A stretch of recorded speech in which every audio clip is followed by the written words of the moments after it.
Hi welcome to Kanyakumari கலாட்டா. இன்றைக்கி நம்ம பார்க்க போகிற ரெசிபி என்னென்னா கோதுமை உப்புமா எப்படி செய்கிறதுன்னு தான் பார்க்க போகிறோம்.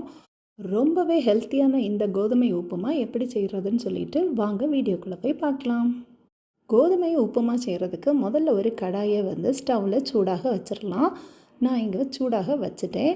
இது சூடானதும் நம்ம தேவையான அளவு எண்ணெய் சேர்க்க போகிறோம். எண்ணெய் நல்லா சூடாயிருச்சு. இனி கொஞ்சமாக கடுகு நம்ம இதில் சேர்த்து வெடிக்க விட்டுறலாம். கடுகு வெடிச்சிட்டு இருக்கும்போதே கொஞ்சமாக உளுந்தம்பருப்பும் இதில் சேர்த்துடலாம். ஸ்டவ் சிம்லே வச்சுக்கோங்க. உளுந்து கொஞ்சம் கோல்டன் ப்ரௌன் ஆனதும் கொஞ்சம் கருவேப்பிலை இலைகள் நம்ம இதில் சேர்த்துடலாம். அடுத்ததாக நம்ம வெங்காயம் தான் சேர்க்க போகிறோம். சின்ன வெங்காயம் இருந்ததுன்னா ஒரு 20 சின்ன வெங்காயத்தை குட்டி குட்டியாக நறுக்கி இதில் சேர்த்துக்கோங்க. இல்லை பெரிய வெங்காயம்னா ஒரு பெரிய வெங்காயத்தை சின்னதாக நறுக்கி இதில் சேர்த்துக்கோங்க. வெங்காயத்தை நல்லா வதக்கி விட்டுறலாம். வெங்காயம் வதங்கிட்டு இருக்கும்போதே தேவையான அளவு உப்பு நம்ம இதில் சேர்க்குறோம். உப்பு குறைவாக இருந்ததுன்னா பரவாயில்லை, நம்ம பிறகு கூட சேர்த்துக்கலாம். இப்போ வெங்காயம் வதங்குறதுக்கு ஈஸியாக இருக்கிறதுக்காக தேவையான அளவு உப்பு நம்ம இதில் சேர்த்துருக்கோம். வெங்காயம் நல்லா வதங்குறது வரைக்கும் நல்லா வதக்கி விட்டுடலாம். அடுத்ததாக இதில் நான் இஞ்சி பூண்டு விழுது சதைச்சி சேர்த்துருக்கேன். இஞ்சி பூண்டு சேர்க்கும்போது ரொம்பவே சுவையாக இருக்கும். இந்த மாதிரி சதைச்சி சேர்த்து பாருங்கள், கண்டிப்பாக உங்களுக்கு ரொம்ப பிடிக்கும். இஞ்சி பூண்டுடைய பச்சை வாசனை போகிறது வரைக்கும் நல்லா வதக்கி விட்டுடலாம். அடுத்ததாக நான் பச்சை மிளகாய் சேர்க்குறேன். பச்சை மிளகாய் சேர்க்கும்போது அந்த உப்புமாவுக்கு ரொம்பவே சுவை இருக்கும். கொஞ்சம் காரத்தன்மையும் இருக்கும். ரொம்பவே காரம் வேணும்னா நீங்கள் அதுக்கு தக்கன கொஞ்சம் கூடுதல் பச்சை மிளகாய் சேர்த்துக்கோங்க. நான் இங்கே 2 பச்சை மிளகாய் ஒரு மினிமம் காரத்துக்காக தான் சேர்த்துருக்கேன். அதையும் சேர்த்து நல்லா நம்ம இதில் வதக்கி விட்டுறலாம். இந்த கோதுமை உப்புமாவுடைய ஹைலைட்டே நம்ம வெஜிடபிள்ஸ் ஆட் பண்ணுறது தான். இதில் நான் கேரட் ஒரு முழு கேரட்டை குட்டி குட்டியாக நறுக்கி சேர்த்துருக்கேன். அது மட்டும் இல்லாமல் ஒரு 10 பீன்ஸையும் நான் இதில் நறுக்கி சேர்க்குறேன். இதையும் நல்லா நம்ம முதல்ல வெங்காயத்துக்கு கூட வதக்கி விட்டுறலாம். கொஞ்சம் நேரம் வதக்கி விட்டுட்டு தேவையான அளவு தண்ணி கொஞ்சமாக இதில் சேர்த்து நம்ம இந்த வெஜிடபிள்ஸை வேக வைக்க போகிறோம். அதுக்காக கொஞ்சமாக தண்ணி சேர்த்தா போதும், நிறைய சேர்த்துறாதீங்க. இப்போ பார்த்தீங்களா, உங்களுக்கே தெரியும். நான் கொஞ்சமாக சேர்த்து இதை வேக வைக்கிறேன். ஒரு மூடி போட்டு வேக வைக்கும்போது இது நல்லா சீக்கிரமாக வேகும். அந்த பீன்ஸுடைய பச்சை வாசனையெல்லாம் போகிறது மாதிரி நல்லா சீக்கிரமாக வெந்து வரும்.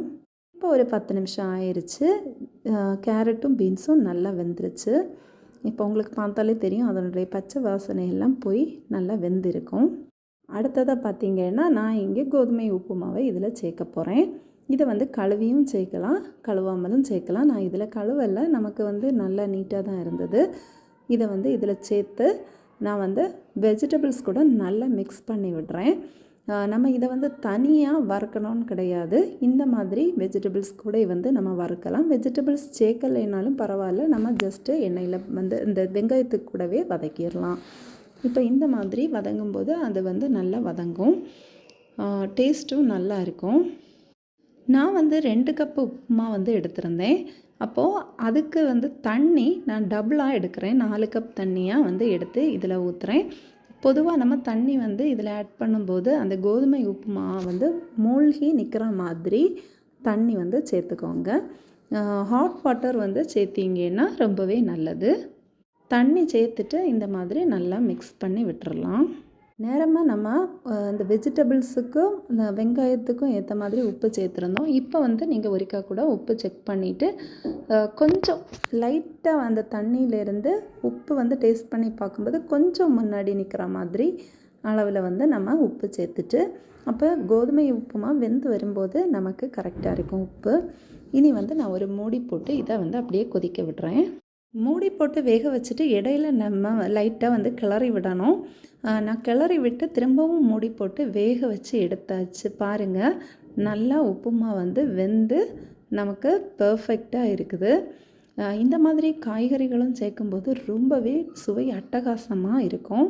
நீங்களும் கண்டிப்பாக ட்ரை பண்ணி பார்த்துட்டு எப்படி இருந்ததுன்னு கமெண்ட்ஸில் மென்ஷன் பண்ணுங்கள். நம்ம சேனலை இது வரைக்கும் சப்ஸ்கிரைப் பண்ணாமல் பார்த்துட்ருக்கீங்கன்னா கண்டிப்பாக சப்ஸ்கிரைப் பண்ண மறந்துடாதீங்க. நம்ம வீடியோவை லைக்கும் பண்ணுங்கள், கமெண்ட்ஸ் பண்ணுறதுக்கு மறக்காதீங்க. அடுத்த வீடியோவில் சந்திக்கலாம். நன்றி.